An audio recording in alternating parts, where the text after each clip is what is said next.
Sama-sama ucapkan terima kasih kepada Bapak Ibu Kepala Sekolah, Bapak Guru, Bapak Ibu Kepala Sekolah yang tidak bisa hadir pada hari ini karena sedang ada kegiatan pembinaan di Dinas Pendidikan. Nah, sekali lagi saya ucapkan terima kasih kepada teman-teman rekan guru sudah hadir pada kegiatan yang saya rancang pada hari ini. Waktunya tidak lama, Bapak Ibu, hanya sejam. Saya menyampaikan materi secara santai, Bapak Ibu silakan sambil nyantai, sambil mengoreksi, sambil memperhatikan, ya, apa-apa. Nah, ini bagian dari saya, karena saya sedang mengikuti program pendidikan guru penggerak dan harus melibatkan Bapak Ibu untuk saling berkolaborasi menerapkan budaya positif. Nah, pada kesempatan pada hari ini saya diberikan untuk menyampaikan pemahaman budaya positif aksi nyata modul 1.4, yaitu tentang teori motivasi, hukuman dan penghargaan, keyakinan keras serta posisi kontrol. Nah, mungkin hal-hal ini sudah diketahui oleh Bapak Roman karena beliau sudah melakukannya terlebih dahulu daripada saya. Namun kita sebagai guru juga mungkin harus mengetahui apa sih tentang teori motivasi, hukuman, penghargaan, kemudian tentang keyakinan keras serta posisi kontrol kita. Nah, ini akan kita kupas satu persatu. Nah, oke, next please. Nah, di sini ada pendapat dari Diani Gosen tentang menyatakan ada 3 perilaku motivasi manusia. Yang pertama itu untuk menghindari ketidaknyamanan atau hubungan.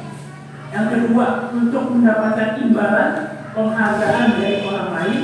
Yang ketiga untuk menjadi orang yang mereka inginkan dan menghargai diri sendiri. Jadi menurut Diani ini 3 motivasi perilaku manusia itu diawali pasti dengan dia menghindari ketidaknyamanan atau hubungan. Ketika kita menjalankan sebuah kegiatan, kita selalu menghindari hukuman. Seperti sekarang, Bu Anis, terus ada Pak Ian, kalau kita nanti pasaran emosi, kita pasti namanya menghindari hukuman. Makanya kita mengikuti peraturan yang ada. Kemudian untuk mendapatkan imbalan, ketika kita ingin melakukan sesuatu, pasti ada rasa, aduh saya harus ada imbalan dulu, ada penghargaan dulu yang harus saya dapatkan, baru saya termotivasi.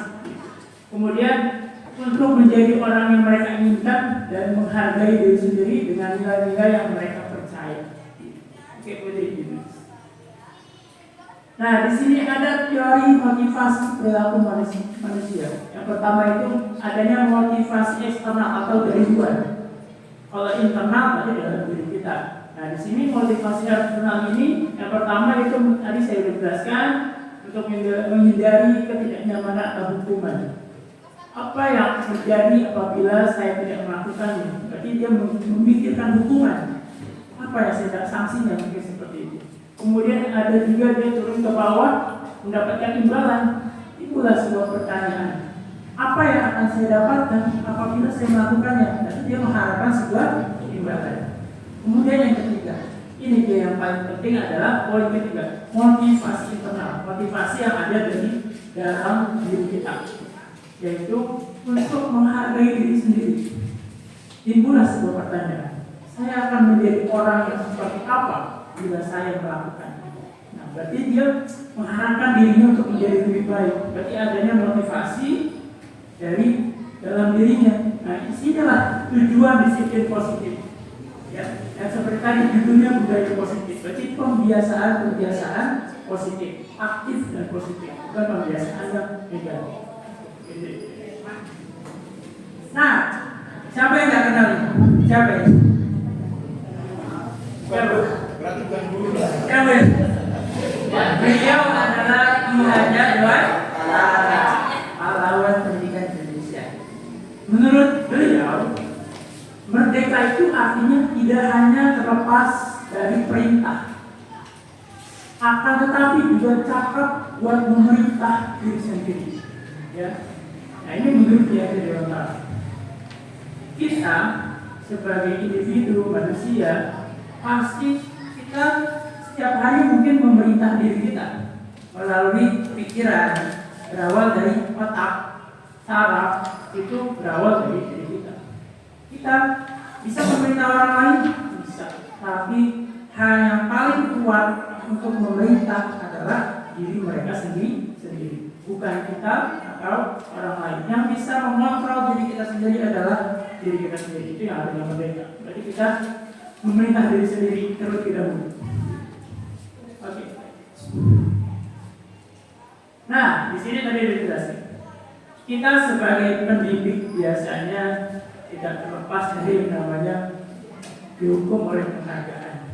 Jika kita melibatkan siswa, nah di sini dijelaskan menurut Alfikon, saat kita berulang kali menjadikan hadiah kepada anak-anak agar berperilaku bertanggung jawab atau kepada orang murid agar mempelajari sesuatu yang baru, atau kepada seorang karyawan agar melakukan pekerjaan yang berkualitas, itu seorang pimpinan atau guru memberikan reward, biasanya reward berupa barang, berupa makanan, ya, itu merupakan hukuman, dihukum oleh sebuah penghargaan. Oke, boleh. Nah, di sini juga dijelaskan penghargaan maupun hukuman adalah cara-cara mengontrol perilaku seorang yang menghancurkan potensi untuk pembelajaran sesungguhnya. Kedua, tindakan belajar itu sendiri adalah penghargaan sesungguhnya. Tindakan memberi penghargaan nilainya sama dengan menghukum seseorang. Kita, nah kamu bagus sekali nilainya. Kita kasih ribut, dia berani maju. Kita kasih makanan. Kita kasih makanan. Kita kasih reward berupa barang atau lain. Nah, itu bisa ya menghancurkan potensi anak tersebut. Akan terjadi yang namanya iri antara siswa, antara murid. Maka dari itu kita sebagai pendidik sebaiknya menghindari hal tersebut. Bahwa pembelajaran itu sudah menjadi penghargaan untuk mereka. Kita ngajar, kita sebagai pendidik, sebagai guru, siswa yang mendapat haknya dari kita kewajibannya mengajar pendidik. Siswa kewajibannya belajar.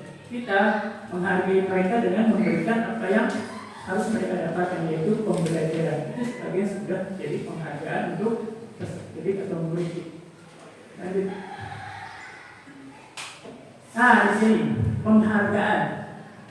Penghargaan ada beberapa macam. Bisa satu, pengaruh jangka pendek dan jangka panjang. Penghargaan itu menurut kalau pribadi saya jangka pendek saja mungkin. Karena motivasi mereka di situ aja, tidak kemana-mana, ya, lebih ke jangka pendek. Kemudian penghargaan itu tidak efektif, ya, tidak efektif karena balik lagi tujuan murid datang ke sekolah itu untuk belajar, bukan untuk mengadakan penghargaan.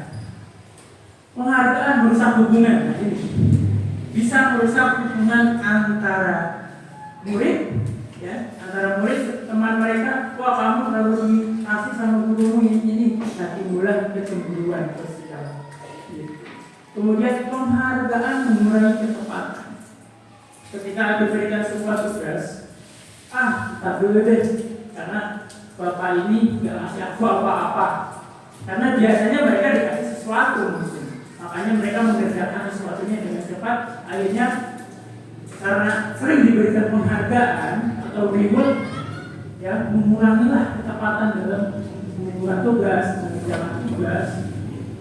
Kemudian penghargaan menurunkan kualitas pembelajaran. Pembelajaran siswa jadi menurun karena kita patutnya hanya hargaan aja, tidak meningkatkan kualitas pembelajaran, malah menurunkan kualitas pembelajaran kita sebagai murid. Oh, patokan kita, wah ini anak udah senang nih, udah nyaman nih sama kita. Ternyata cara yang kita lakukan ketika kita memberikan penghargaan itu ternyata menurunkan kualitas kita sebagai pendidik, menurunkan kualitas kita sebagai pembelajar, menurunkan kualitas murid dalam belajar. Kemudian penghargaan mematikan kreativitas. Nah di sini yang biasanya ini anak aktif karena keterampilannya, karena kemampuannya, ya, karena kemampuannya ini mematikan kreativitasnya gitu, untuk berkembang. Jadi kreativitas yang biasa mereka lakukan ini akan menurun lama-lama, seperti tadi menurunkan kualitas. Gitu. Nah, ini penghargaan menghukum. Penghargaan hampir sama posisinya dengan hukuman. Menghukum berarti penghargaan itu mirip-mirip dengan hukuman. Hukuman bagi dia. Guru harusnya berpikir ulang untuk memberikan penghargaan karena penghargaan itu posisinya hampir sama dengan menghukum. Motivasi dari dalam diri. Nah ini akan terjadi, motivasi ini bisa hilang dari dalam dirinya. Kemudian karena sering diberikan sebuah penghargaan, motivasinya berkurang untuk belajar, itu akan berkurang. Kemudian motivasi mereka itu hanya berasal dari eksternal saja, yang diharapkan dari gurunya atau dari orang terdekatnya atau dari temannya. Jadi motivasi dalam dirinya itu berkurang. Oke, nah, di sini juga dijelaskan penghargaan efektif jika kita menginginkan seorang melakukan sesuatu yang kita inginkan dalam jangka waktu pendek.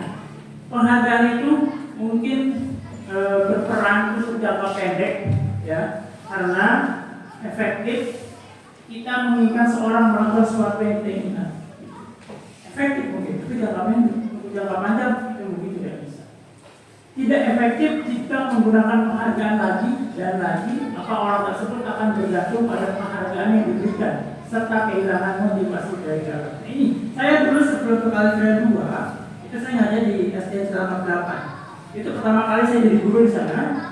Itu memang dulu mungkin pembelajaran yang saya dapatkan di kampus itu dari dosen, mungkin kamu perlu memberikan sebuah penghargaan berupa reward. Mungkin saya yang salah atau gimana ya. Saya selalu memberi mereka makanan, terus kadang malah pernah memberi uang kepada mereka. Dan ternyata hasilnya itu mereka hanya belajar demi sebuah penghargaan, atau hasilnya, hasil belajarnya tidak mereka pikirkan. Mereka semangat dalam sekolah karena ada penghargaan, bukan karena kewajiban mereka. Nah itu saya juga melakukan seperti itu. Ternyata ketika saya ikut penggerak, nah ini ternyata yang saya lakukan itu salah. Ternyata penghargaan yang saya lakukan itu salah. Penghargaan mungkin boleh, tapi bentuknya tidak barang, tidak lain-lain. Mungkin ucapan saja sudah cukup penghargaan, itu lebih efektif. Jika saya mengharapkan suatu penghargaan dan tidak mendapatkannya, maka saya akan kecewa dan berkecil hati, serta kemungkinan lain kali saya tidak akan berusaha mendapatkannya. Nah ini yang akan menurunkan motivasi diri mereka, ya. Kecewa karena tidak diberikan penghargaan lagi. Itu yang saya alami selama menjadi guru di Cilacap Selatan. Karena yang saya berikan penghargaan lagi ketika saya berhenti melakukan penghargaan terhadap diri mereka, berikan reward berhenti, mereka merasa kecewa dan semangat untuk belajar itu menurun. Seperti tadi, menurunkan kualitas pembelajaran, menurunkan motivasi diri mereka untuk belajar. Ini makanya kita harus lebih hati-hati dalam memberikan penghargaan kepada siswa. Next. Nah, ketika seorang diberi penghargaan atau hadiah di depan orang banyak, maka yang lain akan merasa iri. Nah ini, ya, nah ini akan merasa iri, merusak hubungan antara siswa, merusak hubungan antara kedekatan antara murid dan guru. Nah ini, makanya penghargaan lagi-lagi bisa merusak hubungan. Penghargaan menghukum, mereka tidak mendapatkan penghargaan. Misalnya dalam sistem ranking. Mereka yang tidak mendapat ranking akan merasa paling dihukum, merasa bersalah kok saya tidak dapat penghargaan. Makanya kemarin beberapa tahun kemarin itu ada guru ya di Indonesia menghilangkan ranking, ada lagi dinaikkan lagi ranking, ada ranking lagi, ada enggak lagi. Nah sebenarnya itu menjadi problematis sekali di Indonesia. Sebenarnya belum ada peraturan yang mutlak yang tidak membolehkan dan membolehkan ada ranking atau tidak. Makanya kita di sini paling jadi bingung sebagai pendidik. Ada dia atau enggak? Karena orang tua masih menginginkan namanya rankingan. Oke. Nah, sekarang ini ada satu program kebajikan apresiasi untuk mengapresiasi siswa dengan pengakuan. Perlu diingat beberapa hal. Beri pengakuan secara khusus. Kemudian pengakuan secara pribadi saja. Oh, kamu hebat nak. Mungkin tidak di depan teman-temannya. Kamu hebat nak. Sudah mengerjakan hal yang lebih baik dari kemarin. Beri pengakuan kepada semua murid secara bergantian. Jadi tidak itu aja, tidak yang pintar aja. Sedangkan murid yang agak kurang akan merasa motivasinya semakin hilang ketika dia tidak mendapatkan pengakuan dari pendidiknya. Beri pengakuan secara konsisten. Nah, ini pengakuan secara konsisten ini penting mungkin ya, karena untuk menjaga motivasi eksternal yang kita berikan kepada setiap murid itu. Kemudian fokus pada prosesnya, jangan kepada hasil. Apapun yang kita lakukan biasanya prosesnya dulu. Kayak kemarin kita juga, ya, kelas 1 sampai 5 adalah proses yang panjang banget. Ya, kelas 6 juga prosesnya panjang. Jadi prosesnya itu luar biasa. Maka itu dalam pembelajaran juga yang kita lihat adalah proses. Kita jangan pernah menunjuk. Lihat aja Wantara ya dalam pembahasannya, materinya, bahwa pendidikan itu menuntut, bukan menuntut. Pendidikan itu menuntut. Siswa itu nggak bisa ya kita ajarkan, kita arahkan, bukan kita tuntut. Dia harus bisa. Kamu harus bisa ini ya. Kamu harus bisa. Orang yang bisa lari, kamu harus lari. Karena anak itu memang nggak bisa buat dari kita. Tapi yang kita arahkan adalah menuntunnya ke arah yang lebih baik. Itu mudah menjadi watak. Nah, ini ada contoh pengakuan atau apresiasi kebajikan. Kemarin saya perhatikan nilai kebajikan, nilai rasa empatimu besar sekali. Situasi pada saat menolong murid baru di kelas kita.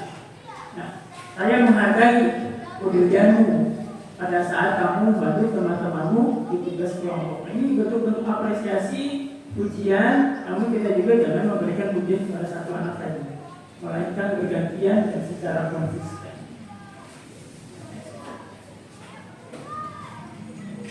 Nah, di sini ada contoh kasus seperti itu. Iva kurang menguasai pelajaran matematika, sehingga pada saat pelajaran tersebut berlangsung dia lebih banyak berdiam diri atau menggambar di buku pelajarannya. Pada saat guru matematikanya Pak Seno menanyakan pertanyaan Iva menjadi buku dan tak sengaja menjatuhkan tasnya dari kursi serta tiba-tiba menjadi gagap pada saat berupaya menjawab. Seluruh kelas pun tertawa, menertawai si Iva yang secara tergagap dan terkejut. Pak Seno pada saat itu membiarkan teman-temannya Iva menertawakan Iva yang tergagap dan malu luar biasa, dan malahan minta Iva untuk maju ke depan dan berdiri ke depan kelas sambil menunjuk ibunya karena tidak bisa menjawab pertanyaan Pak Seno.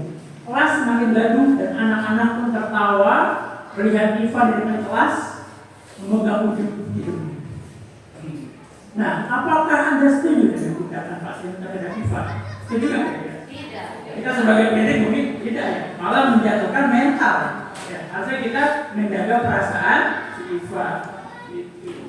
Menurut Anda tindakan Pak Seno terhadap Iva adalah sebuah hukuman atau konsekuensi? Hukuman atau konsekuensi? Hukum. Kita lihat. Nah, di sini ada perbedaan antara hukuman dan konsekuensi. Yang dilakukan Pak Seno ternyata ini adalah sebuah hukuman, menjatuhkan mental si Iva, murid jadi merasa bersalah karena yang apa yang dilakukan, yang padahal kita sebagai pendidik tidak boleh melakukan hal seperti itu. Nah, di sini ada perbedaan antara hukuman dan konsekuensi. Bersifat tidak, hukuman itu bersifat tidak terencana, datang secara tiba-tiba. Contoh, anak membuang sampah sembarangan, ditomelin. Mungkin saya masih seperti itu mungkin. Ambil atau push up, gitu. Nah itu hukuman. Tiba-tiba kan bersifat satu arah. Ya, seperti kita ngomel, kita maki-maki mereka, itu hukuman ya, pada siswa. Karena sifatnya hanya satu arah, berupa fisik dan psikis. Fisik mungkin zaman dulu ya kita mungkin masih digunakan secara fisik ya, ada yang dipukul ya sama bapak ibu gurunya, tapi sekarang malah kita problematis sekali ya. Mau mukul nggak boleh, mau hukum secara psikis juga tidak boleh. Perkataan, ucapan itu harus hati-hati karena itu akan menjadi sebuah hukuman bagi guru. Sedangkan konsekuensi ini sudah terencana Bapak Ibu. Jadi kita ya, nanti akan saya bahas tentang keyakinan kelas dan kesepakatan kelas. Konsekuensi ini sudah terencana. Jadi anak yang melanggar lalu mendapatkan sebuah yang harus dia kerjakan atas pelanggarannya, nah mungkin sudah ada konsekuensinya, sudah terencana, sudah ada kesepakatan kelasnya. Kemudian sudah disepakati, itu artinya kesepakatan kelas yang sudah dibuat antara guru dan murid. Diberikan berdasarkan suatu data yang umumnya dapat diukur. Nah, ada pengukuran sesuai data konsekuensi apa yang dilakukan, ya ada tolak ukur. Apa konsekuensinya? Apa yang harus dilakukan karena dia melanggar? Murid tetap dibuat tidak nyaman atau jangka waktu pendek. Nah, konsekuensi ini ternyata murid ini masih mendapatkan ketidaknyamanan karena adanya konsekuensi. Karena ini hanya bermanfaat untuk jangka pendek saja, bukan jangka panjang. Kemudian guru memonitor murid, jadi hanya memantau. Ya, kita sebagai guru memantau aja. Anak ini menjalankan konsekuensinya. Nah, di sini perbedaan juga. Hukuman itu sesuatu yang menyakitkan harus terjadi. Di pola pikir seorang manusia atau individu pasti ia memikirkan hukuman itu sesuatu yang menyakitkan bagi dirinya atau orang lain. Sedangkan konsekuensi itu sesuatu yang harus terjadi. Terjadi yang harus dilakukan. Membuat anak sakit fisik maupun secara hati untuk jangka waktu lama. Membuat anak merasa tidak nyaman dalam waktu yang pendek. Hukuman akan berakibat jangka panjang. Dia trauma atas apa yang dilakukan guru ya atau pendidik atau orang tuanya yang diberikan hukuman kepada anaknya gitu ya. Itu aku mendapatkan trauma. Mungkin Bapak Ibu juga pernah mengalami ya. Pasti ada yang punya trauma terhadap sebuah kasus gitu. Makanya kita sebagai pendidik harus mengetahui ini. Jangan memberikan hukuman karena akan memberikan efek jangka panjang yang tidak bermanfaat atau menjadi sesuatu yang menakutkan untuk anak-anak tersebut. Sedangkan konsekuensi ini anak hanya merasa tidak nyaman, namun hanya untuk jangka pendek. Mereka akan menguranginya lagi mungkin. Kemudian anak membenci kedisiplinan karena selalu banyak sekali peraturan dan kesepakatan itu berbeda. Anak menghargai disiplin karena adanya konsekuensi. Paksaan, hukuman itu secara paksa. Kita kadang pernah menghukum murid secara paksa. Kamu harus melakukan itu. Sedangkan konsekuensi itu stimulus saja, sebuah tanggapan. Nah, hukuman juga bisa mendorong anak menyakiti dirinya sendiri karena dia dihukum, dia merasa bersalah dan akan timbul. Setiap orang psikisnya berbeda-beda. Itu akan timbul dia menyakiti dirinya sendiri. Ada konsep diri yang buruk. Nah, konsep diri yang baik ini ada di konsekuensi. Kemudian marah, ketika dihukum itu marah, rasa bersalah, dipermalukan, merasa tak dihargai. Sedangkan konsekuensi kehilangan hak, dibuat tidak nyaman, diasingkan untuk sementara. Namun secara ini mungkin kita kebanyakan lebih sepakat konsekuensi. Lanjut.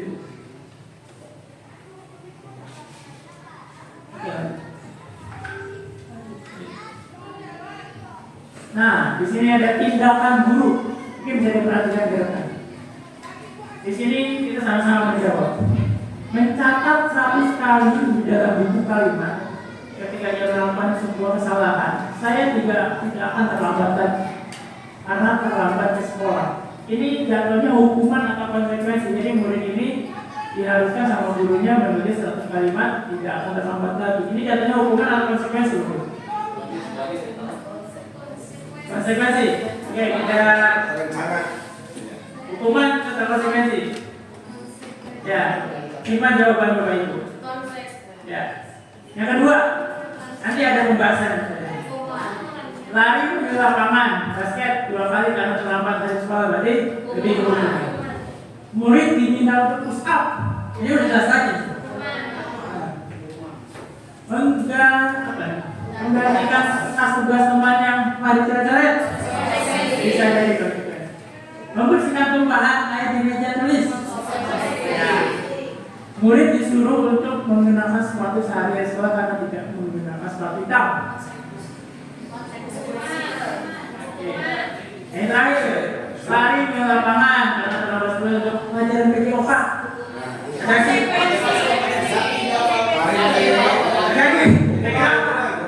Hukuman, iya ini PJOK. Ya, oke. Kita lihat jawabannya. Nah, yang pertama hukuman, jelas ya. Saya jangan terlambat lagi. Belum tahu terus kita konsekuensi atau kesepakatan mereka seperti apa kan? Lari, udah jelas hukuman. Push-up udah jelas hukuman. Nah yang keempat konsekuensi karena dia mungkin kertas yang terlambat. Yang ini yang kelima juga konsekuensi. Karena baru hukuman. Menggunakan sepatu sehari ke sekolah karena dia tidak menggunakan sepatu hitam. Nah, bisa baru kesepakatan. Nah, kayak kemarin kan Boya membuat peraturan tiba-tiba ya. Anak harus menggunakan sepatu hitam di hari Senin. Itu peraturan secara tiba-tiba, belum adanya kesepakatan. Gitu kan? Berarti itu jatuhnya mungkin hukuman. Dari itu nanti dibuat dulu peraturannya secara tertulis, disampaikan kepada semua murid, kepada orang tua bahwa ketika hari Senin wajib menggunakan sepatu hitam. Dia tidak terjadi namanya hukuman. Nah ini proyeksi, ini jatuhnya ke konsekuensi Pak, karena berhubungan dengan pembagian hukuman terlambat 10 menit katanya. Berarti ini konsekuensi ketika Pajaki melakukan pada siswa seperti ini konsekuensi, berarti bukan hukuman. Karena kecuali pelajaran lain matematika, di luar yang menyambut, jadi jatuhnya hukuman. Lanjut Bu. Nah di sini yang saya bahas. Tadi kita bahas tentang hukuman, penghargaan, konsekuensi. Nah, konsekuensi berhubungan dengan yang namanya keyakinan kelas. Keyakinan kelas ini hasil dari kesepakatan, hasil dari peraturan. Nanti akan saya jelaskan bagaimana sih membuat keyakinan kelas, peraturan kelas, dan kesepakatan. Itu akan jadi namanya keyakinan kelas. Keyakinan kelas bersifat abstrak daripada peraturan yang lebih rinci dan konkret, ini beda dengan peraturan. Peraturan biasanya dilarang membuang sampah sembarangan. Sedangkan kesepakatan itu masih menggunakan kata-kata negatif, dilarang itu kata negatif. Keyakinan kelas berupa pernyataan universal. Pernyataan keyakinan kelas senantiasa dibuat dalam bentuk positif, jadi katanya positif. Tidak itu kata negatif. Dilarang itu kata negatif. Nanti itu kita menjadi kata positif seperti apa? Nanti ada contoh. Keyakinan kelas hendaknya tidak terlalu banyak sehingga mudah diingat dan dipahami oleh semua warga kelas. Keyakinan kelas sebaiknya sesuatu yang dapat diterapkan di lingkungan tersebut. Semua warga kelas hendaknya ikut berkontribusi dalam pembuatan keyakinan kelas lewat kegiatan curah pendapat, diskusi antara guru, siswa, ya, kalau dia sama orang tua. Bersedia meninjau kembali keyakinan kelas dari waktu ke waktu. Jadi harus dilihat kembali, ya, harus sesuai dengan. Karena anak sekarang itu berbeda dengan zaman kita, apalagi zamannya Bukarina, ya, beda banget, ya. Menurut Yahya Dewantara, pembelajaran itu harus mengikuti kodrat zaman. Kita nggak bisa mengikuti kodrat zaman yang dulu. Jadi setiap anak ada masanya berbeda. Jadi pembelajarannya pun berbeda. Kita nggak bisa menggunakan zaman EOC, gitu. Nggak bisa di sekarang. Makanya kita harus mengikuti kodrat zaman. Gitu. Anak senang main gadget, kita harus memanfaatkan begitu. Apa gitu. Jadi harus sesuai kodrat zaman. Jangan mengikuti zaman yang dulu aja. Jadi stuck aja sana. Jadi kita harus beralih ke zaman sekarang. menyesuaikan psikologis anak yang sekarang. Nah, pembuatan keyakinan kelas, buat draft peraturan kelas. Nah, ini udah. Nah, ini contohnya. Keyakinan kelas itu kemarin saya lokakarnya ngebahasnya ini. Kita disuruh buat yang namanya keyakinan kelas. Nah, di sini yang udah saya sederhanakan. Ya. Pertama itu kita harus membuat peraturan kelas dulu. Kita pancing anak-anak untuk berpendapat. Kira-kira peraturan kelas kita apa ya? Jadi dua arah. Pembuatan keyakinan kelas itu dua arah, tidak bisa satu arah. Mungkin kalau kelas rendah, kelas 1, kelas 2 mungkin kita bikin draftnya dulu. Mungkin kita bikin jadinya dulu, baru kita untuk meningkatkan percaya diri mereka, kita ajak diskusi aja mereka. Tapi kita belum punya hasil. Tapi kalau kelas 1, kelas 2 kan diajak diskusi masih agak susah ya.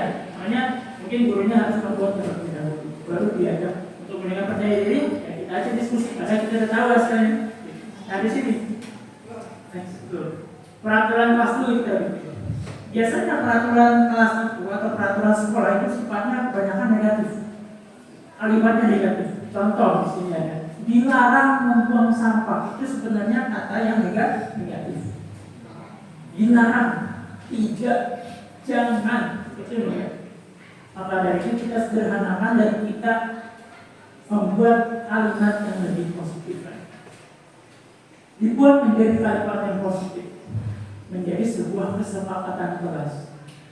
Buanglah sampah pada tempatnya, atau siswa perlu membuang sampah pada tempatnya. Jadi tidak ada kata dilarang, ya.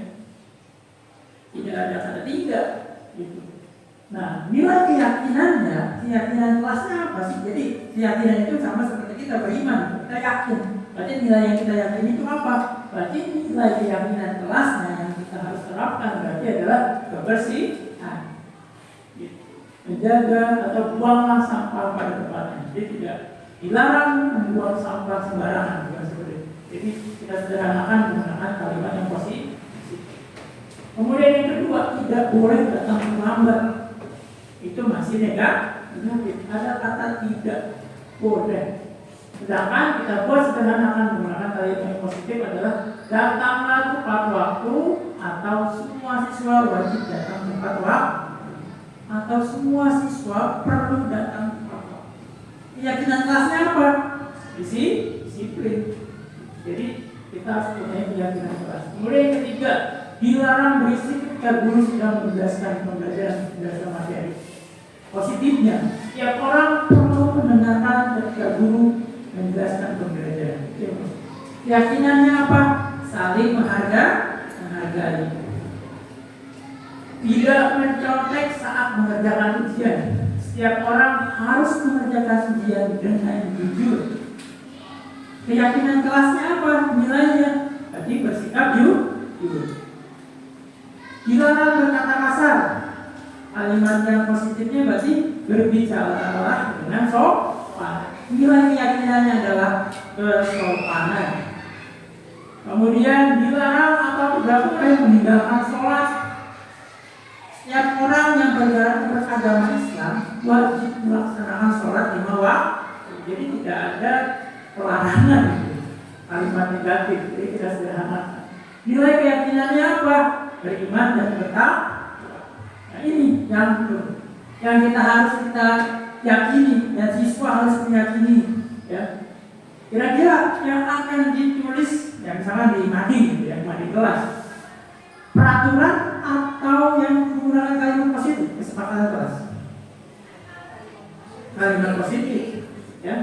Dan lebih penting lagi adalah keyakinan kelas. Jadi siswa, saya di kelas ini harus disiplin, harus menjaga kebersihan, harus bersikap jujur, sopanan, saling menghargai, beriman dan bertakwa. Itu yang harus diyakini. Jadi kita sebagai pendidik bersama siswa harus meyakini ini. Nilai-nilai yang sudah kita sepakati bersama siswa. Kalau kelas 4, kelas 5, kelas 6 mungkin sudah bisa. Tapi pelan-pelan. Baik kalau kelas 6 lebih mudah. Cuma juga insya Allah bisa untuk membuat kesepakatan kelas yang menimbulkan mendapatkan keyakinan kelas. Nanti Nah, di sini harus posisi kontrol ini harus kita ketahui sebagai pendidik. Ada 5 posisi kontrol. Tadi kita buat keyakinan kelas. Sekarang kita akan mengetahui tentang namanya 5 posisi kontrol. Ada 5. Yang pertama adalah penghukum. Jadi teman-teman bisa memilih. Saya ini selama ini posisi kontrol saya di mana? Nah, penghukum. Ada lagi, kita lihat dulu ya. Naik dulu.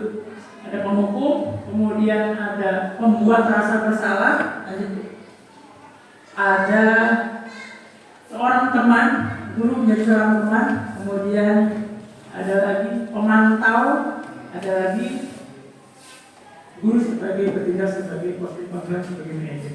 Oke, baik-baik ke penghukum. Nah, penghukum, seorang penghukum biasanya menggunakan hukuman fisik atau maupun verbal, menggunakan kalimat. Orang-orang yang menjalankan posisi penghukum senantiasa menyatakan bahwa sekolah memerlukan sistem atau alat yang lebih menekan murid-murid lebih dalam lagi. Guru-guru yang menerapkan posisi penghukum akan berkata, patuhi aturan saya, atau awas, jadi mengancam. Ketika kita sudah mengancam siswa, berarti posisi kita itu sudah menjadi seorang penghukum. Kamu selalu saja salah, itu sudah menghukum siswa. Dan posisi kita sebagai penghukum ternyata. Selain jadi guru, kita sebagai penghukum. Kalau kita melakukan tadi, hasilnya gimana kalau kita menerapkan diri kita sebagai penghukum? Kemungkinan murid marah pasti. Mungkin nggak saat itu marahnya, mungkin nanti. Dan mendendam atau bersifat agresif. Nah itu pasti ada seperti ini. Bisa jadi sesudah kembali duduk, murid tersebut akan mencoret-coret bukunya atau meja tulisnya. Lebih buruk lagi, sepulang sekolah murid melihat motor atau mobil bapak ibu guru dan akan membuat kendaraan tersebut dengan waktu. Ini banyak terjadi sebenarnya ya di kalangan SMA, SMP, murid menjadi pendendam karena guru balik lagi ke pendidiknya. Gitu. Karena kita sebagai pendidik kadang berada di posisi penghukum. Oke, next. Yang kedua, teman-teman, di sini ada pembuat rasa bersalah. Guru bisa jadi ada di posisi ini juga. Ada yang pernah kita terapkan. Pada posisi ini biasanya guru akan bersuara lebih lembut. Pembuat rasa bersalah akan menggunakan keheningan yang membuat orang lain merasa tidak nyaman, bersalah atau rendah diri. Kata-kata yang keluar dengan lembut, ya seperti ini. Ibu sangat kecewa sekali dengan kamu. Nah itu pasti secara tidak langsung siswa merasa dirinya bersalah. Kemudian berapa kali bapak harus memberitahu kamu ya? Kalimat-kalimat itu sederhana sebenarnya, tapi siswa akan merasa bersalah. Nah, murid hasilnya apa? Murid akan merasa kecewa ya kepada bapak ibu gurunya. Murid akan menjadi orang yang merasa gagal dan tidak sanggup membahagiakan orang lain. Nah itu akan jadi jangka panjang ketika murid-murid sudah merasa bersalah. Ketika kita posisi kita sebagai pembuat rasa bersalah, maka hasilnya akan mendapatkan murid yang kecewa bersama gurunya dan tidak ada motivasi dalam diri untuk memperbaiki diri. Lanjut. Nah, yang ketiga, teman. Nah, biasanya ini digandrungi oleh guru-guru muda. Teman. Guru pada posisi tidak akan menyakiti murid, namun akan tetap berupaya mengontrol murid melalui persuasi. Posisi teman pada guru biasanya negatif atau positif. Positif di sini berupa hubungan yang baik terjadi antara guru dan murid. Guru di posisi teman menggunakan hubungan baik dan humor untuk mempengaruhi seorang. Mereka akan berkata, ayo bantulah demi bapak ya.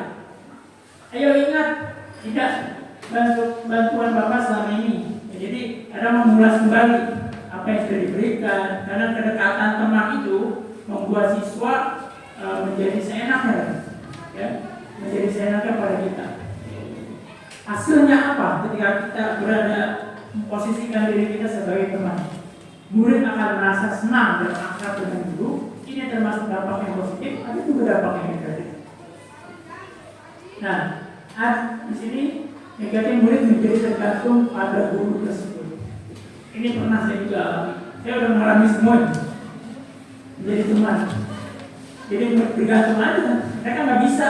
Akhirnya bergantung sama jawaban guru, ya, atau perhatian guru. Akibat lain dari proses teman hanya akan berbuat sesuatu bila menyuruh adalah guru tersebut dan belum tentu berlaku yang sama dengan guru atau orang lain. Jadi dia hanya untuk guru itu aja yang posisikan teman. Sedangkan untuk guru lain beda. Ya. Memantau.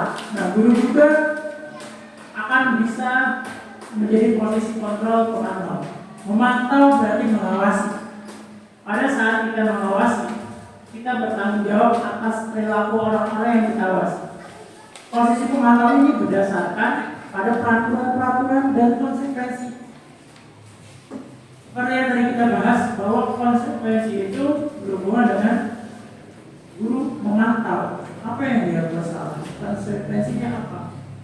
Di sini ada contoh pertanyaan yang diajukan seorang pemantau. Peraturannya apa sehingga kamu membuat seperti ini? Kamu melanggar. Ingatkan lagi peraturannya apa. Jadi siswa harus mengingat peraturan pengganti. Apa yang telah kamu lakukan? Nah, hasilnya apa sehingga kita memposisikan diri kita sebagai pemantau? Murid memahami konsekuensi yang harus dijalankan karena telah melanggar salah satu peraturan sekolah. Guru tidak menunjukkan suatu emosi berlebihan, menjadi marah atau membuat merasa berbuat bersalah.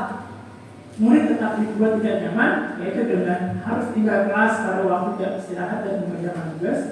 Guru tetap harus memantau murid pada saat mengerjakan tugas dan jam istirahat, karena murid tidak bisa ditinggal seorang diri. Jadi pemantau, mungkin ada baik juga memantau. Nah, ini yang paling penting adalah posisi kontrol manager. Seorang guru mungkin harus punya posisi kontrol manager. Posisi terakhir, manajer adalah posisi di mana guru berbuat sesuatu bersama dengan murid, mempersilahkan murid mempertanggungjawabkan perilakunya, mendukung murid agar dapat menemukan solusi atas permasalahannya sendiri. Seorang manajer telah memiliki keterampilan di posisi teman maupun pemantau, dan dengan demikian bisa jadi waktu-waktu tertentu kembali pada kedua posisi tersebut tidak tertentu. Nah, di sini juga seorang manajer akan berkata apa yang kita yakini. Nah, balik lagi keyakinan kelas. Ketika murid membuat permasalahan atau berbuat masalah, kita harus lihat kembali keyakinan kelas kita apa selama ini. Nah, ketika kita menghadapi murid seperti itu, apa yang kita yakini? Kita harus lihat lagi keyakinan kelas. Kemudian apa yang kamu meyakininya? Apakah kamu meyakini ini? Kemudian jika kamu meyakininya, apakah kamu bersedia memperbaikinya? Jadi kita tidak sebagai penghukum, tidak memantau, tidak mengawasi, tidak seperti teman. Jadi manajer ini benar-benar kita seorang yang tulus. Ketika anak bersalah, tidak kita marahi, kita ajak bicara empat mata, kita bawa. Mungkin ini butuh kolaborasi juga. Seperti kemarin ya, ada kasus ya, kelas 2 ya, bukannya seperti itu. Mungkin itu seperti yang dilakukan Pak Paujan sama Pak Muhammad itu restitusi ya. Nah, itu restitusi. Nah, polisi restitusi ini adalah seorang manajer, menengahi, bukan menghukum, ya, bukan memposisikan kita menghakimi mereka. Kita mencari solusi agar anak tersebut ya mendapatkan bisa memperbaiki dirinya dengan cara apa. Ketika anak itu sudah deadlock untuk mencari solusinya, balik dari segi seorang manajer, seorang guru yang mempunyai kontrol manajer harus menyiapkan solusi untuk anak tersebut. Jadi manajer ini diharapkan dipunyai oleh semua pendidik. Posisi kontrol ini harus dipunyai semua pendidik. Kalau penghukum sudah biasa, kita punya, tapi harus kita kurangi. Namun manajer ini harus kita miliki dengan sepenuh hati, kita tidak menghakimi, tidak menghukum. Nah, itu manajer.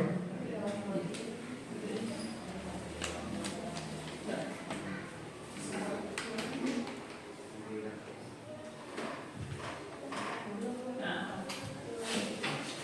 Nah, setelah kita menjadi seorang manajer, bukan manajer perusahaan ya, bukan manajer sekolah. Biasanya manajer itu posisi. Ya, sedangkan kita harus memiliki, walaupun kita bukan manajer, bukan kepala sekolah, kita harus memiliki posisi ini. Memang guru itu tugasnya berat, mendidik, mencarikan solusi. Kita mau nggak mau memang harus punya posisi manajer. Nah, di sini pada posisi manajer, maka seorang guru sebaiknya tulus, tidak meminta, tidak membuat siswa merasa bersalah, tidak perlu marah, tidak perlu meninggikan suara, justru santai dulu. Apalagi menunjuk-nunjuk ke murid. Kamu salah, buang sampah di situ. Ini udah salah ya, pakai cara itu salah. Maka dari itu kita harus memposisikan diri kita sebagai manajer, yaitu berkata tulus, hanya tidak perlu marah, tidak perlu menunjuk, ya. Fokus pada murid. Nah, posisi manajer ini kita harus fokus pada murid, bukan untuk membahagiakan guru atau orang tua. Murid sudah mengetahui adanya suatu masalah dan sesuatu perlu terjadi. Bila guru mengambil posisi pemantau, guru akan melihat konsekuensinya, apa peraturannya. Namun pada posisi manajer ini, guru akan mengembalikan tanggung jawab pada murid untuk mencari jalan keluar permasalahannya, tentu dengan bimbingan. Jadi kita sebagai guru harus mencarikan solusi. Apa ya? Ketika anak membuat narik kancingnya, tarik teman kancingnya, putus, anaknya nangis, sedangkan yang melakukannya merasa bersalah. Nah, disitulah harus kita bawa anak berdua ini. Harus kita apakan? Menggunakan cara manajer. Ayo, ini kira-kira harus langkah pertama kamu harus seperti apa untuk memperbaikikan ini? Pertama mungkin harus minta maaf. Kemudian kira-kira apakah kamu bisa memperbaiki ini, menjahitnya? Mungkin anak istri nggak bisa ya menjahit. Mungkin nanti bisa kita bantu atau kita hubungi orang tuanya. Tapi kalau kasus seperti itu tidak perlu kita hubungi orang tuanya. Itu. Nah, ini tuh tidak kalah penting. Yang kemarin sudah dilakukan Pak Roman. Segitiga restitusi, bukan menghakimi. Ketika kita ada anak berbuat masalah, berantem, ya ini, ya segitiga restitusi. Yang pertama adalah dalam restitusi ini kita harus menstabilkan identitasnya dulu. Ya. Siapa yang menstabilkan? Siswa yang berbuat masalah. Kita harus menstabilkan ini. Kemudian memvalidasi tindakan yang salah. Ya. Ketika siswa berbuat salah, contohnya membuang sampah sembarangan, kita harus validasi bahwa tindakan itu adalah tindakan yang salah dan tindakan yang tidak benar. Tanya, yang kamu lakukan itu sebenarnya salah atau tidak? Membuang sampah sembarangan? Pasti mereka menjawab, kan? Salah Pak. Nah, iya Pak, salah. Nah, setelah kita memvalidasi tindakan yang salah, kita menanyakan keyakinan. Keyakinan apa yang kamu langgar? Sebetulnya kita harus punya keyakinan dulu, keyakinan kelas dan keyakinan sekolah. Makanya kita perlu yang namanya program, namanya kesepakatan antara guru untuk membuat peraturan sekolah, membuat keyakinan sekolah, harus sepakat ketika membuat itu. Kemudian di sini juga ketika kita menstabilkan identitas, setiap orang pasti pernah melakukan kesalahan. Ketika kita sedang berbicara dengan siswa, kita jangan menghakimi, kita harus melihat, tenang saja. Setiap orang pernah melakukan kesalahan. Jadi seakan-akan kita tidak menghakimi dia, bahwa yang melakukan kesalahan bukan dia aja, bahwa kita sebagai manusia pasti pernah melakukan yang namanya kesalahan. Kamu juga bukan satu-satunya yang pernah melakukan ini. Untuk menenangkan siswa, menstabilkan identitasnya, kita harus menggunakan kata-kata yang positif. Contohnya seperti ini. Kamu bukan satu-satunya yang melakukan ini. Dulu kau pernah seperti ini. Atau anak lain juga pernah. Kemudian kalimat-kalimat yang perlu dilakukan untuk validasi tindakan yang salah adalah kamu punya alasan mengapa melakukan ini. Pasti anak tersebut punya alasan. Maka dari itu kita tanyakan untuk memvalidasi tindakan salah. Kenapa nak kamu melakukan hal itu? Ya. Oh ini pak, kelas 1 kelas 2 wajar. Kalau kita enggak kelas 3, karena kelas 6 aja karena kemarin di kelas saya tuh dia merasa terbuli, padahal dia yang bully, gitu kan? Dia merasa terbuli, padahal dia ngebully sampai anak orang tuh berdarah mulutnya. Untung dia nggak laporan teman-teman. Dan dari situ saya melakukan restitusi. Ternyata ketahuan, ternyata yang selama ini ngebully duluan siapa? Karena pentingnya restitusi ini. Apakah cara yang lebih efektif? Adakah cara yang lebih efektif untuk mendapatkan apa yang kamu butuhkan? Jadi kita mencoba ya, mengungkapkan mereka berpikir cara yang mereka lakukan itu kurang tepat. Maka dari itu kita harus membangun agar siswa punya pola pikir mencari cara yang lebih efektif sehingga tidak membuat masalah. Kemudian yang ketiga, menanyakan keyakinan kelas apa yang telah kita sepakat. Nah itu balik lagi, ketika kita tidak punya keyakinan, apa yang kita sepakati gitu ya. Maka dari itu kita harapkan semuanya nanti nih pada tahun ajaran baru punya yang namanya keyakinan kelas. Gitu. Biar nanti ketika ada masalah, balik lagi keyakinan anak ini ternyata tidak meyakini apa yang sudah dibuatnya, apa yang sudah disepakatinya. Makanya zaman sekarang itu harus mengikuti kodrat zaman. Ketika kita harus membuat keyakinan kelas, ya kita buat. Kalau perlu bukti, ya kita anak-anak sudah tanda tangan masing-masing. Atau perlu foto, ini pembuat keyakinan kelas. Kamu ingin menjadi orang yang seperti apa? Dalam menanyakan keyakinan, kamu ingin menjadi orang yang seperti apa? Mau yang tetap menjadi bermasalah, kamu menjadi lebih baik lagi. Itu tentang segitiga restitusi. Mungkin kita sebagai guru, ya, tadi dari posisi kontrol kita di sini juga kita nggak bisa ya menghapus hal-hal begitu cepat. Segitiga restitusi ini juga jangkanya itu jangka panjang, ya nggak bisa instan, Kalau kita menghukum mungkin instan, tapi akibatnya juga akan jangka panjang karena kita akan frustasi dan merasa kecewa. Sedangkan segitiga restitusi ini menyelesaikan masalah dengan solusi. Tapi untuk jangka panjang hasilnya itu tidak buru-buru ada, tidak buru-buru anak ini bisa berubah gitu, tidak buru-buru. Makanya restitusi ini berkelanjutan ketika anak melakukan kasus yang parah, gitu ya, yang parah ini yang harus berubah. Kita pantau terus menggunakan restitusi gitu, untuk mendapatkan hasil yang maksimal. Lagi-lagi restitusi ini hasilnya tidak instan, tidak begitu saja berubah anak menjadi lebih baik. Tapi restitusi ini jangka panjang begitu. Hasilnya akan terasa jangka panjang, tidak pada saat itu juga. Sedangkan kalau hukuman dan konsekuensi mungkin itu juga, ini jangka pendek dan jangka panjangnya adalah negatif. Karena restitusi jangka panjang yang dihasilkan adalah hal yang positif. Mungkin tidak terlihat yang kelas 6 nih, mungkin terlihat ada di SMP. Atau dari kelas 3 terlihatnya mungkin ada di kelas 4, kelas 5. Yang penting, yang paling penting adalah yang paling sulit yang kita lakukan adalah konsisten dan komitmen terhadap apa yang kita yakini, apa yang kita sudah sepakati di kelas, apa yang sudah kita sepakati di sekolah. Gitu. Ya, mungkin untuk selanjutnya, ya. Kita akan membuat, ya, teman-teman nanti di kelas mungkin bisa mempraktikkan sendiri tentang keyakinan kelas dari kata yang negatif menjadi kata yang positif. Ya, keyakinan kelasnya apa nih? Beriman dan bertakwa, itu penting. Untuk kelas 1, kelas 2, kelas 3 mungkin bisa bikin kelas sendiri. Ya. Baik, itu saja teman-teman yang bisa saya sampaikan. Ya, nanti saya mohon bantuannya untuk mengisi, ya. Ini ada umpan balik yang sudah saya bikin, ya. Teman-teman juga kalau ada pertanyaan boleh sekarang kita diskusikan. Gimana sih Pak untuk jadi posisi manajer, gitu. Bukan manajer perusahaan, tapi manajer, posisi manajer, posisi kontrol kita sebagai guru.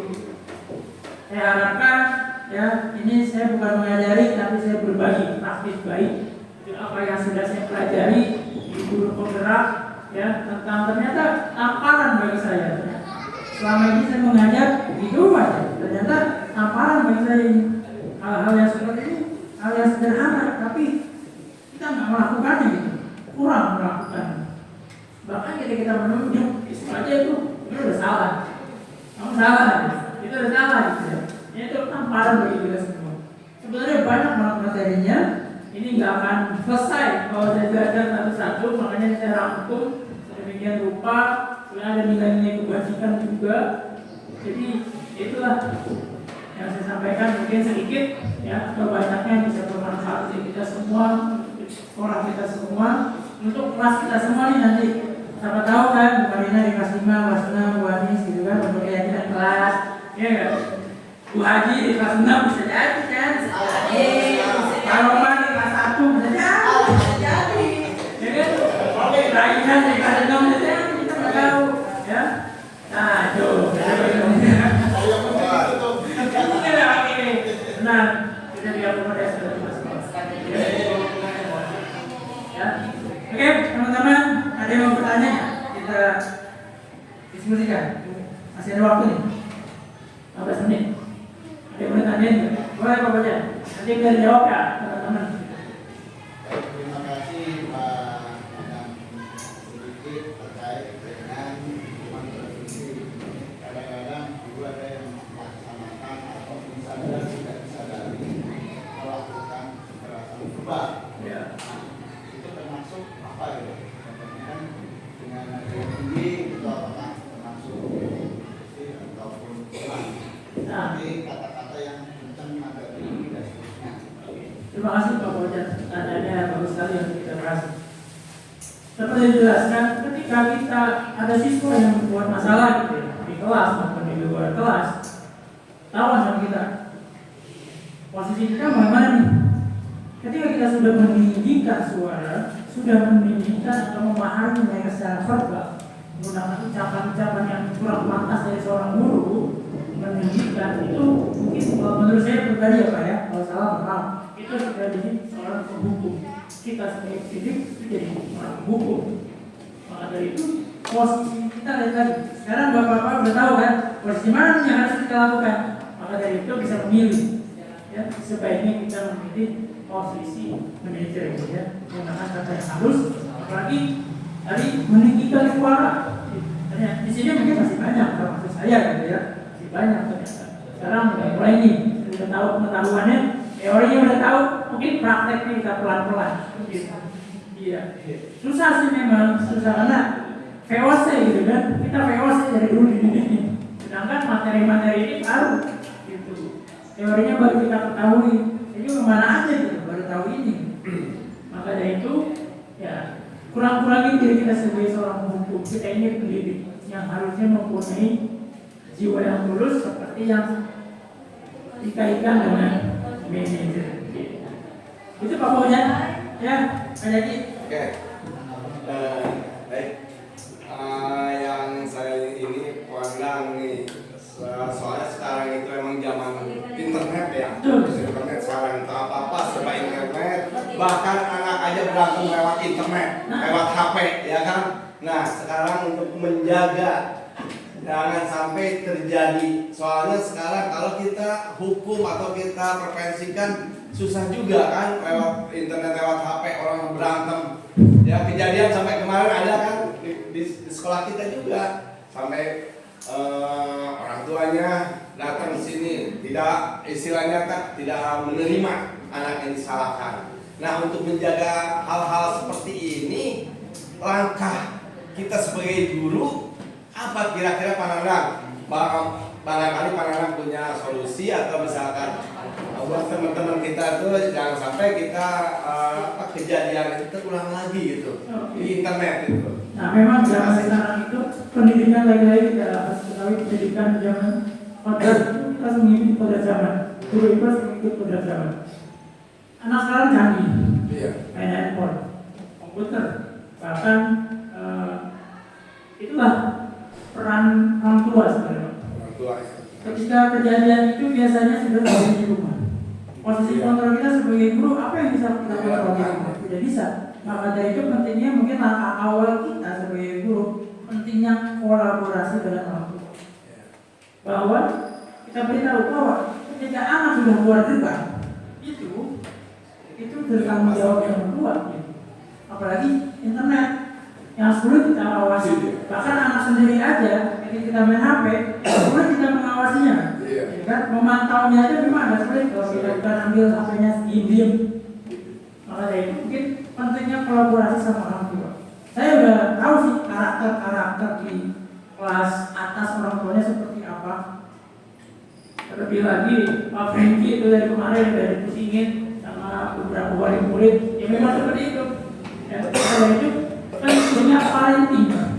Sekolah ini mungkin belum ada, mungkin nanti ya kalau mana kita buat program parenting untuk guru, untuk orang tua siswa dan guru parenting. Gimana sih untuk agar menjaga anak-anak itu tidak berlebihan dalam mengkonsumsi internet sehingga dia tidak memanfaatkan dengan baik? Itu negatif jatuhnya kan. Membuli secara WhatsApp, ingat itu sudah membuli secara verbal. Ya mungkin salah satu yang bisa kita lakukan adalah berkolaborasi dengan orang tua dan dipantau lah anaknya di rumah. Karena di sekolah kita tidak bisa memantau satu-satu. Ya, kita pantau kan pembelajaran dan cara mendidik kita di sekolah. Karena di rumah kita itu anak tidak terpantau sama sekali. Baiknya mungkin ketika ada masalah seperti itu, ada orang tua yang datang ya lakukan yang namanya segitiga tes itu dengan bukti-bukti yang valid. Mungkin itu teman-teman, ada yang mau disampaikan lagi? Bagaimana menyikapinya ya? Kita kan sudah berusaha misalkan lembut ya. Iya. Lembut, misalkan gini, jangan misalkan Jason jangan. Sebaik. Udah lembut, lama-lama jadinya kita jadi. Iya. Itu tadi biasanya jadi keluar. Ya, memang balik lagi ke karakter siswa itu beda-beda. Itu mungkin aset bagi kita semua, karakter. Dimana kita sebagai guru, kita datang ke sekolah ini sebagai pendidik, membawa pendidik itu. Profesi kita pendidik. Emosi diri kita yang bisa mengontrol, bukan orang lain. Anak, misalkan dia udah kita bilangin berkali-kali tapi tidak ngerti, sebaiknya daripada kita emosi, ya kita ya mungkin kita redahkan dulu, mungkin cukup nak di sini dulu aja, cukup bisa. Mungkin kita harus segera menyelesaikan itu di situ. Kalau kita perpanjang, mungkin nambah naik lagi nih, bisa sebaiknya jadi nanti penghukum gitu, bukan seorang manajer lagi. Jadi penghukum karena punya emosi. Pentingnya mengontrol diri itu ya kita diri sendiri. Iya, ketika emosi ya gitu. Saya sering dengerin lagu anak saya gitu ya. Ketika kamu lagi nafas, ketika kamu lagi marah, tarik nafas. Udah, sabar. Makanya guru itu mempunyai tingkat kesabaran yang tidak batas sebenarnya. Gimana gurunya sekarang? Maka dari itu kita harapkan sama-sama ketika ada mulai seperti itu, kita jangan bosan-bosan lah. Jangan bosan-bosan mengingatkan dengan kata-kata yang baik, dengan kata-kata yang negatif. Ketika kita sudah meninggikan, lagi tadi Pak Wajan ya, ketika sudah meninggikan suara, itu nanti jatuhnya takutnya hukum gitu. Sedangkan kita sangat menghindari, seorang pendidik sangat menghindari yang namanya kondisi. Lebih baik lagi kita seorang manajer, kalau memang tidak bisa, ya pemantau gitu ya. Nah ini penting ya, makanya mengontrol diri itu sulit, apalagi kita mengontrol orang lain. Pas sekolah aja belum tentu bisa mengontrol kita semua. Ya. Dia mengontrol hanya sebagai kelembagaan, sedangkan perilaku kita tidak bisa dikontrol, hanya dari kita aja yang bisa mengontrol. Seperti anak-anak, upaya kita menyadarkan anak-anak itu untuk menyadarkan dirinya bahwa yang mengontrol kamu itu bukan guru, bukan orang tua kamu, tapi diri kamu sendiri. Namun kita masih mencari stimulus yang tepat untuk menyadarkan siswa yang seperti itu. Ya, mungkin belum ada gitu ya. Ada tapi belum terpikirkan oleh kita semua. Karena memang pemikiran kita masih fokusnya pembelajaran, ya, belum ke perilaku. Anak nggak bisa baca, ya, nggak bisa baca. Ada apa nih sebenarnya? Sampai kemarin saya sampaikan tentang Suwakwa. Ketika saya lagi ke Karya, saya sampaikan ini ada kasus. Suwakwa ini kan mengalami disleksia, tidak bisa membaca, ya, atau menghitung bahkan menulis. Diluluskan. Kita kan nggak bisa menahan, harus diluluskan. Nah, karena ke SMP, di SMP terjadi pembulian karena dia nggak bisa baca. Akhirnya pembelajaran terpisah di kantor. Anak itu akhirnya merasa malu. Dan ternyata ketika saya tanya, saya sering gomelin sama gurunya. Selain dari situ kekurangannya, kita kan, dan saya dapat solusi. Ketika nanti di sini mungkin ada yang belum bisa baca ya dari kelas 1 sampai hari kelas 4 mungkin ada yang bisa baca ya. Adalah nanti ketika di kelas 6 belum bisa baca juga dan harus diluluskan, tolong dibikin track recordnya. Kita bikin surat pernyataan ternyata anak ini mengalami misalnya disleksia. Ketika nanti dia di SMP tidak terjadi hal-hal yang diulang lagi, sampai guru SMP-nya nelfon ke kita, ini kenapa nih anak diluluskan? Itu kan nggak bisa menahan lebih lama, ini kan udah lama kan di sini. Dan memang harus diluluskan. Dari SMP-nya juga nggak paham bahwa ini anak disleksia, nggak bisa disamakan-ratakan pembelajarannya dan dipaksa nggak bisa. Nah, mungkin nanti menjadi pembelajaran bagi saya juga di kelas 6 ya, ketika meluluskan siswa yang tidak bisa baca, ada catatan di belakang raportnya. Anak ini tidak lancar membaca, tidak lancar menulis. Sudah kita lakukan usaha sebagaimanapun, tetap anak ini tidak bisa belajar lebih baik lagi. Dengan faktor misalkan dia disleksia atau apa, kekurangan apa. Jadi nanti di SMP bisa dibaca track recordnya biar nggak protes ke sekolah SD. Oke, teman-teman mungkin udah setengah 12 ya. Berarti ini bisa diisi ya, diisi dibagi dikasih ini ya, boleh besok nggak apa-apa dokumen saya itu. Sekali lagi, baik Bu. Untuk coba ke judul awal. Dari positif ya? Yang desiminasi. Oh, desiminasi. Ya. Sebenarnya boleh.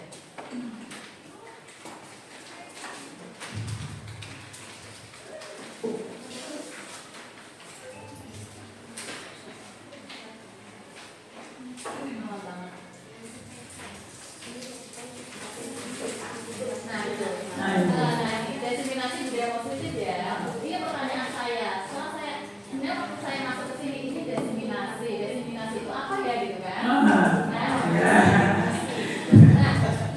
ternyata kalau saya cari itu bukan desiminasi, tapi diseminasi. Iya, desiminasi. Itu jadi diseminasi dan desiminasi. Nah, Tipo, ya. iya, benar. Makanya ini kayaknya kalau desiminasi nggak ada. Iya, gitu kan? Yang benar kalau kita memberi informasi, Iya, itu diseminasi. Iya, diseminasi gitu kan. Iya. Ya, teman-teman tahu ya? Berarti dibalik. Diseminasi itu jadi memberikan informasi. Kita punya informasi pengetahuan, kita berikan ke hal yang banyak atau ke hal yang lain, itu namanya diseminasi teman-teman. Budaya positif pasti kebiasaan positif. Jadi teman-teman ya biar tahu diseminasi itu apa sih. Jadi judulnya saya tadi gak jelasin sama penanggap. Saya kelewat gitu, karena udah buru-buru gitu. Oke gitu, teman-teman gitu ya. Terima kasih Bu Sri, terima kasih Bapak Ibu semua sudah mau berkolaborasi dengan saya.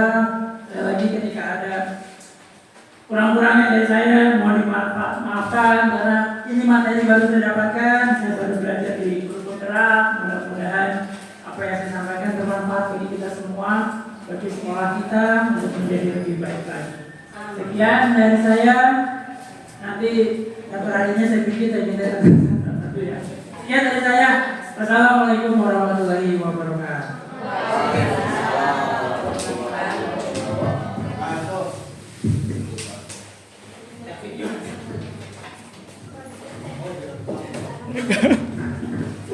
Alhamdulillah.